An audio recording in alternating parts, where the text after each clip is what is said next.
right, well. Greetings, fellow members of the tribe. I'm going to stand at odd moments. This is one of them.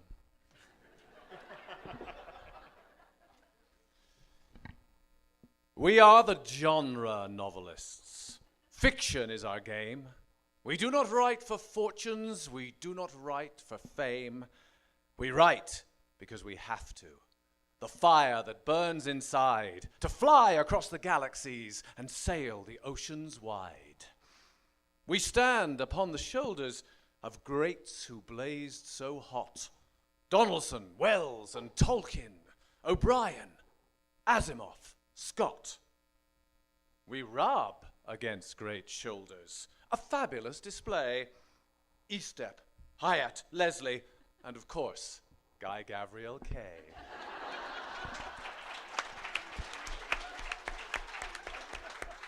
So when you reach for implements, your goose quill, pen, or keys, do not seek for glory, nor seek too much to please. Write because you have to, the fire that burns inside, to fly across the galaxies and sail the oceans wide.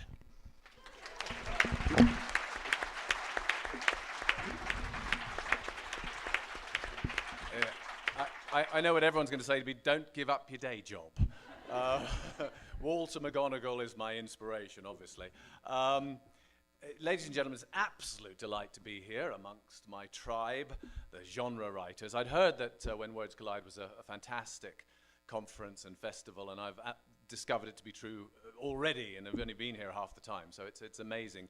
I gave a masterclass yesterday, which I know I can recognize some faces out there, and I was just dazzled by the sharpness and the agility of people's minds and the razor-sharp questions, and it's been an absolute blast so far, so looking forward to more. And of course, I also want to thank so much for the invitation, Randy and Stacey and Mari and Cliff and all the organizers here. It's just been great so far, so thank you. I also have to say one other thing. This is a real personal note. This sounds like a terrible name drop story to begin with, but I had a great thrill fairly early on in my acting career when I got to act with one of my heroes, John Hurt, the late lamented John Hurt, in a movie called Scandal. I hosted the iced phallus orgy, which gave rise to a rather unfortunate incident in Calgary when I was playing in A Christmas Carol at Theatre Calgary, and one of the local newspapers reviewed and said, go to see, because I put it in my bio, and they said, go to see this play because it has flying angels and ghosts and the man with the penis of ice. Yep. So that was a label I suffered under for some time. The theatre company did not let me forget it, I can tell you that. But a second big thrill in my life was around about that same time I was here at Theatre Calgary again doing Much Ado About Nothing, and in that glorious phase once you've opened the play and all you need to do is sleep late, recover from the hangover from the night before, and then read for the rest of the day. And I wandered into a second-hand bookstore. I've already apologized for this next part of this statement and bought the book Tigana. Sorry, second-hand bookstore. It's the only one of his I bought second-hand. And I read it, and I thought, as I was finishing it, I was flying back to England a bit later on, and I cried 6 times in the last 60 pages. The air hostess was bringing me Kleenex and cognac, which was very nice. But I thought, gosh, if I ever do take that giant leap and become a writer, I would dream of writing books with this sort of weight and epic quality and passion and bravura. And so to be sitting next to Guy Gavriel Kay is actually an enormous thrill for me.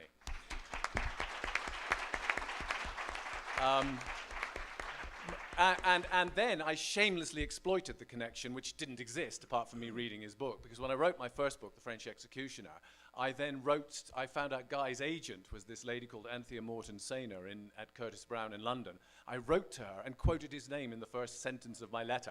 Hey, I understand you represent Guy Gavriel Kay, and I think I write a lot like him. So I assumed she'd read the second, since he obviously made her money. She might read the second sentence, and in fact, she did read the second sentence. And then I sent her a chapter and didn't hear anything. Rang her up about a month later. She said, "Oh, yes, I did quite enjoy your chapter. Oh, do send the rest of the manuscript." And I thought, yeah, I could do that, or I could just drop by. So there was an element of stalking.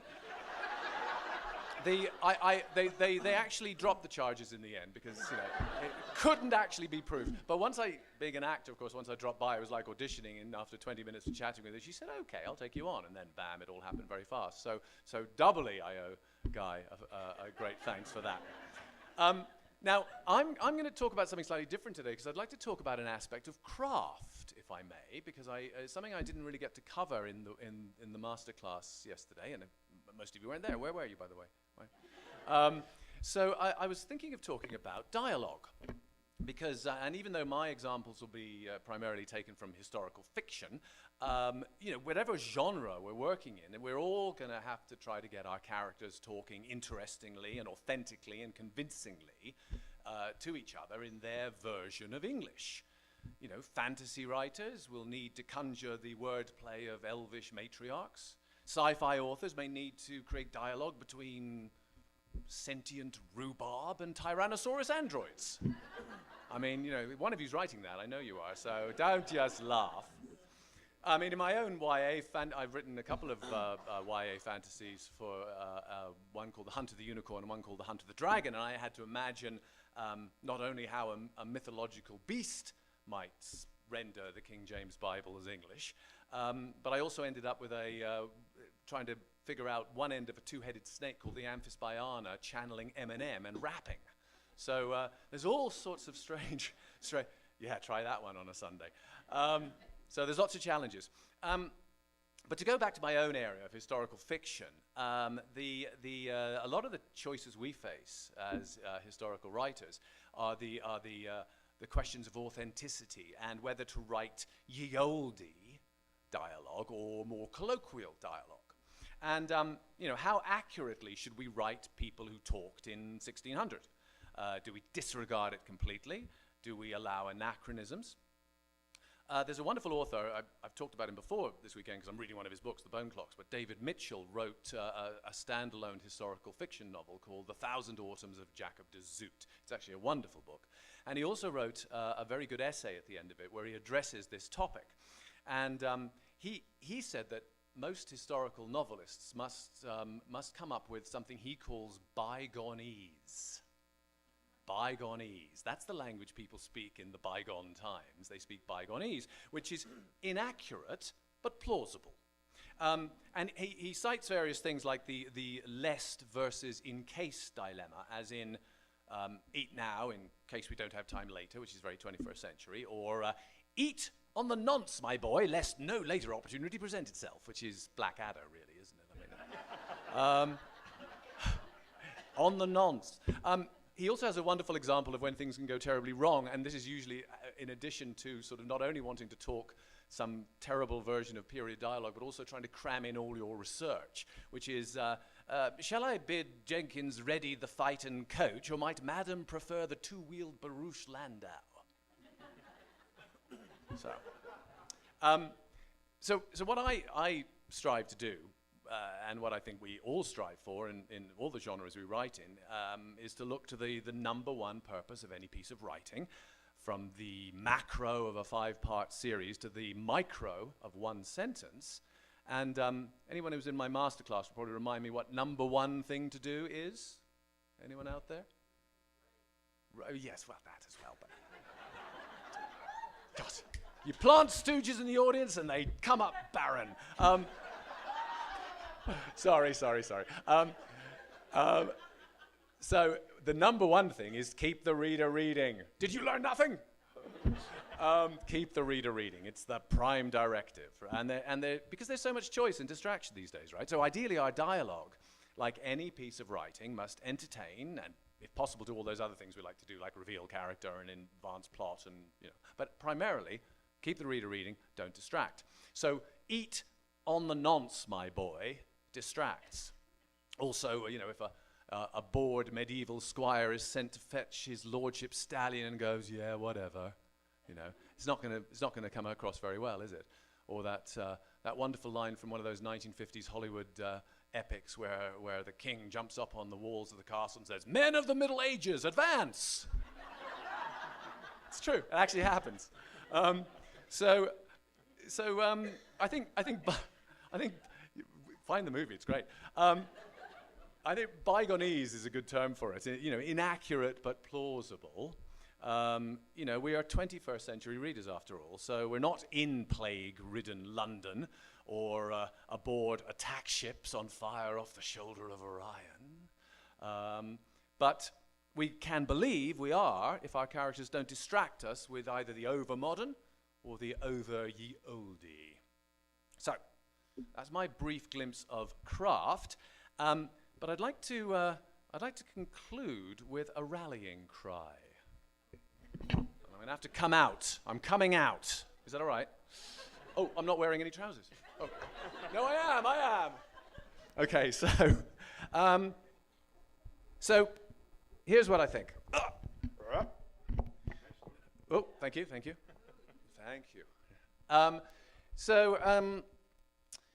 We all know the odds we face as writers. Jennifer was talking about it. The struggles we all go through, the years we just aspire, and then there's a little breakthrough, and there's ups and downs, and everything like that. And sometimes the odds can feel almost insuperable, can't they? The agents who won't return our calls, the editors who simply won't read our manuscripts, or even if we get read, the readers who are easily pulled away by the latest series of The Bachelorette or MasterChef Canada or one of those shows. So there's lots of odds to struggle against. So what I would encourage you to do is to maybe imagine yourself, as we do, we're imaginative people, we genre writers, and imagine yourself in a situation where you're fighting great odds and triumphing. So I'm going to take us back now to an October day in 1415 and a French village called Agincourt. So imagine that you are part of 6,000 starving, sick, English, smattering of Scots, Irish, and Welsh, just to make you all feel comfortable. But mainly 6,000 starving Englishmen, and they've been driven towards the coast. They're trying to escape from this conquering, proud, 30,000 strong French army. But they can't escape. They have to fight. Henry the King is asked to surrender, but he can't. English kings don't surrender in France. So he has to get his people to fight. And Shakespeare imagined him saying something like this.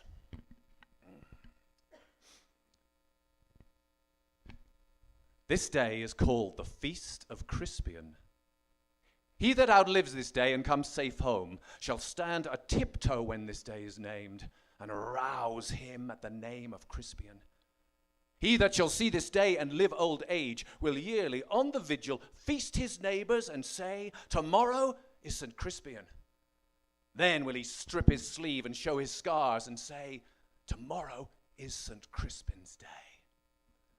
Old men forget, yet all shall be forgot, but he'll remember with advantages what feats he did that day. Then shall our names, familiar in his mouth as household words, Harry, the King, Bedford and Exeter, Warwick and Talbot, Salisbury and Gloucester, be in their flowing cups freshly remembered. This story shall the old man teach his son, and Crispian shall ne'er go by from this day to the ending of the world, but we in it shall be remembered. We happy few. We band of brothers, for he today that sheds his blood with me shall be my brother, be he ne'er so vile. This day shall gentle his condition. And gentlemen in England now abed shall think themselves accursed they were not here, and hold their manhoods cheap, whilst any speak that fought with us upon St. Crispin's day.